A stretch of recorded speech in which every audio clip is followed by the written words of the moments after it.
Hello friends, welcome back to my channel. আজকে আমি রান্না করব মাছের তেল। মাছের তেলগুলো বেছে ধুয়ে নিয়েছি, তারপর কড়াই বসিয়ে সামান্য তেল দিয়েছি। তেল গরম হওয়ার পর 3টে পেঁয়াজ কুচি ও কয়েকটি কাঁচা লঙ্কা ফাটিয়ে দিয়েছি।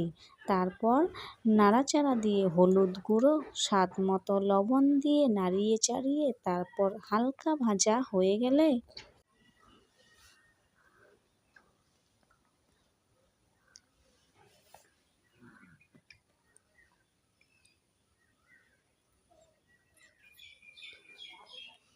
তেলগুলো দিয়ে দিব।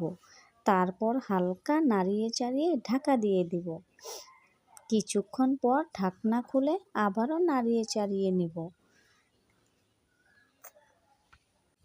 নাড়াচাড়া দিয়ে নামিয়ে নিয়েছি। বন্ধুরা, এইভাবে আপনারা ট্রাই করে দেখবেন। হ্যাঁ, অবশ্যই খেতে খুব সুস্বাদু লাগবে। ভিডিওটি ভালো লাগবে